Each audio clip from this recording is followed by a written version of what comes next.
Live from the world's capital markets, here are the latest financial headlines brought to you by News Factory. Hello and welcome to our daily financial outlook. Stay with us for more market headlines.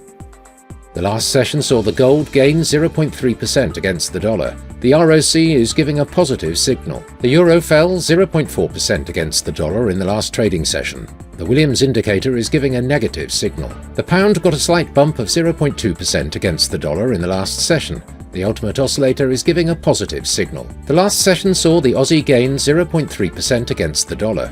According to the CCI, we are in an overbought market. Coming up, our chief analyst's choices for today. Wall Street's main indexes rose as investors assessed whether a trend would develop in the week following the Federal Reserve's rate cut. The gains come amid comments from Fed policymakers and steady factory activity data, building on last week's sharp market rally after the central bank's decision to lower interest rates. Chinese Bitcoin miners still control the lion's share of the global network, despite the country's ban on cryptocurrencies. Over 55% of the Bitcoin mining network is still controlled by Japanese mining pools, according to the CEO of CryptoQuant. Shares of Donald Trump's media company tumbled over 5% to a new low, extending recent losses after restrictions on insider selling expired. 6 straight sessions of declines in the company, which is 57% owned by the Republican presidential candidate, have left its market capitalization at $2.5 billion.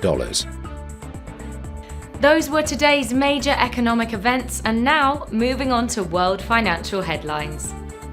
The US Redbook Index will be released at 12:55 GMT, Germany's IFO Business Climate at 8 GMT, Japan's Jibun Bank Manufacturing PMI at 0:30 GMT. US Consumer Confidence will be released at 14 GMT, Australia's RBA Rate Statement at 4:30 GMT, Germany's IFO Current Assessment at 8 GMT.